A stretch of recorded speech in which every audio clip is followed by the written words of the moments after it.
Tapi berita tentang isunya mencari kerjaan yang sangat sulit di Indonesia itu memang sudah berangsur-angsur nggak pernah hilang sampai detik ini. Makanya ini harus ada perubahan, perubahan yang benar-benar berubah gitu. Karena jangan jadi budaya berketerusan sehingga ekonomi nggak akan berkembang kalau misalnya eh, banyak yang tidak bisa kerja dengan sekolah yang tinggi.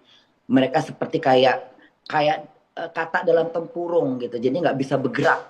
Nah, kalau mereka mendukung, nah ketika ketika mereka anak-anak muda sekarang yang cerdas, yang pintar, Indonesia kan banyak sekali nih anak-anak sekolah yang anak-anak kuliah yang jago-jago. Bahkan ketika mereka pertukaran pelajar aja mereka dapat nilai yang tinggi. Artinya kan mereka punya wawasan yang luas gitu. Nah, ketika mereka mencari kerjaan sudah wisuda, sudah siap untuk bekerja, kebentruk sama hal-hal yang persyaratan-persyaratan yang kadang-kadang jujur tidak masuk di akal. Seperti apa Sebagai misalnya, Bunda? contoh, Hmm. sebagai contoh, kita lihat negara-negara yang sudah berkembang. Indonesia ini kan masih awal mau berkembang. Ya kan belum berkembang sekembang berkembangnya gitu. Dan ini apa ya? Seperti di Jerman. Di Jerman tidak mengenal yang namanya usia, tidak mengenal fisik, tidak mengenal umur, itu pertama. Kenapa? Di Jerman ini yang penting ada mau, ada niat, tidak punya pengalaman, nanti kita ajarkan. Kalau Indonesia kan harus lihat tinggi badan. Apa ini? Ini di mana? Ini ini nggak wajar. Emang mau ngapain? Mau jadi model? Kan mau jadi kasir, mau jadi kerja di restoran, mau jadi kerja di CP, di PT. Banyak perusahaan-perusahaan yang membutuhkan tenaga kerja, tapi banyak hal-hal yang kadang-kadang ini memalukan, memalukan dan menjatuhkan Oke.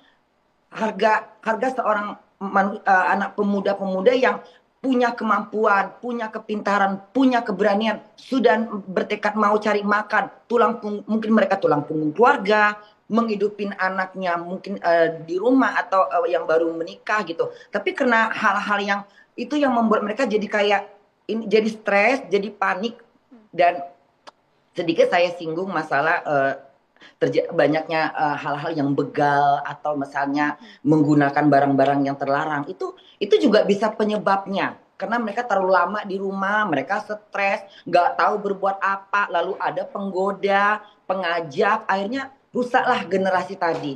Kenapa? Karena kurangnya tenaga kerja, kurangnya lahan. Selama ini kan pemerintah menteriakin, ayo kita bangun Indonesia, kita bangun perekonomian. Tapi di mana? Di mana? Coba kita kita sebagai generasi muda ini kan mereka adalah figur untuk di masa depan, untuk 40 tahun ke depan, untuk 50 tahun ke depan. Kalau nggak ada mereka, Indonesia mau jadi apa? Toh yang tua juga akan makanan mati. Nah, sedangkan di Jerman orang Bunda, kerja yang penting punya keberanian, punya kemauan, dia bisa bekerja. Kalau nggak punya pengalaman akan dilatih. Seperti Bunda, Bunda, Bunda kerja sebagai kerja di Five Guys, Lalu, kerja Bunda di Korla? Five Guys, punya pengalaman. Gimana? Bunda ya. Korla, kami ingin tahu kan setiap hari Bunda Korla bergaul dengan para diaspora. Ada tidak sih yang akhirnya memutuskan sampai Iya, pindah ke warga negaraan? Mereka sakit hati sama pemerintah Indonesia. Karena tadi soal rumitnya nyari kerja. iya, iya, itu bisa terjadi. Kita nggak bisa menyalahkan mereka. Kita nggak bisa menyalahkan kalau misalnya ada para apa namanya pemuda anak-anak muda yang sekarang mereka pingin keluar negeri, pingin ganti ganti warga kenegaraan. Jangan salahkan mereka. Kita harus ini pemerintah harus mencegah. Ya, aturan-aturan eh diterimanya orang bekerja di Indonesia memang sangat sulit ya. Banyak sekali persyaratannya. Dibuat pendidikannya S1, kemudian punya pengalaman 2 tahun, kemudian umurnya ya yang masih muda, kemudian jenis kelamin, kemudian mampu ini, mampu itu ya. Ini membuat orang apa ya, berpikir, aduh, susah banget cari pekerjaan di Indonesia ini. Oke lah, dia nggak punya pengalaman. Tapi kalau dia baru selesai kuliah, terus kamu minta persyaratan punya pengalaman, ya dia orang baru selesai, baru lulus loh. Coba kasih kesempatan untuk dia belajar, untuk dia bisa menyesuaikan, iya kan? Ajarin dia, sehingga dia bisa bekerja.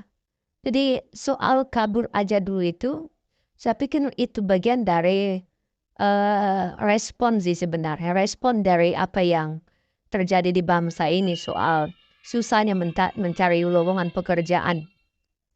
Dan pemerintah lebih fokus kepada makan bergizi gratis daripada membuka lowongan pekerjaan. Ini bahaya sekali.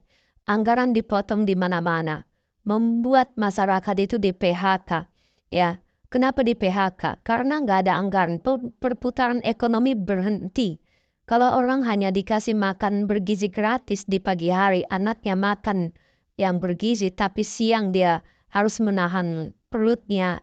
Kemudian malam dia harus menahan perutnya, dia nggak makan. Kenapa? Karena orang tuanya di PHK, nggak punya pekerjaan.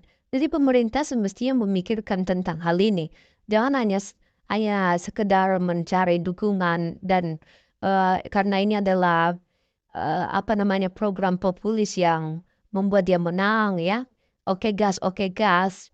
Ya, lalu membuat satu kesalahan fatal untuk bangsa dan negara kita, di mana kita akan melihat banyak sekali orang yang kelaparan, banyak sekali orang yang kehilangan pekerjaannya, fasilitasnya, kehilangan hak-haknya sebagai masyarakat. Untuk keadilan sosial tidak ada lagi. Tapi untuk makan bergizi gratis, semua anggaran dialihkan ke sana, diprioritaskan. Ini nggak penting banget sebenarnya. Kan selama ini kan sudah anak-anak itu makan kok di pagi hari, disiapkan kok oleh orang tuanya, dan itu sudah biasa, ya kan?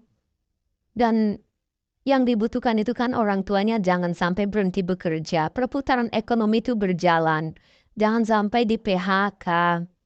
Kalau orang tuanya di PHK, dia nggak punya duit, bagaimana dia kasih makan siang dan malam? Tapi kalau mereka punya duit, maka dia bisa beli makanan bergizi tanpa bantuan dari pemerintah. Nah, kemudian kalau ada orang-orang yang perlu memang seperti ada kondisi-kondisi tertentu, keluarga-keluarga tertentu yang memang harus dibantu, oke lah, dialokasikan itu kepada pihak-pihak yang memang benar-benar membutuhkan dan tepat sasaran. Ya, dialokasikan dana makan bergizi gratis itu jangan kepada semua orang, dicek dulu. Sekolah-sekolah itu dimobilisasi untuk mendata mana siswa-siswa yang tidak mampu, mana siswa-siswa yang belum bisa untuk memberikan makan anaknya, makan bergizi.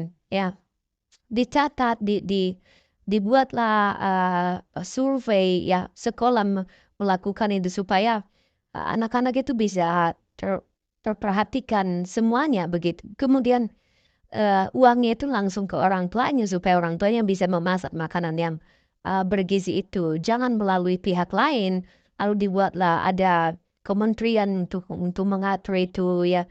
Itu dananya dihabiskan, diambur-amburkan secara tidak karu-karuan dan terjadi korupsi. Ya, peluang korupsinya banyak sekali. Mendingan bikin saja beberapa orang, dicek, dialurkan melalui sekolah-sekolah. Ya, kepala dinas pendidikan itu mengecek sekolah-sekolah supaya tepat sasaran anggaran yang dianggarkan itu kepada siswa yang membutuhkan, orang tua yang tidak mampu. Jadi mestinya seperti itu ya. Nah, Bunda Korla ini sudah menyampaikan apa yang dialami, dan itu benar-benar yang menjadi perhatian harusnya dari para penguasa kita supaya memperhatikan bangsa dan negara kita ya. Anak-anak muda sekarang kabur aja dulu karena mereka merasa bahwa mereka tidak mendapatkan kesempatan untuk bekerja di bangsa mereka sendiri.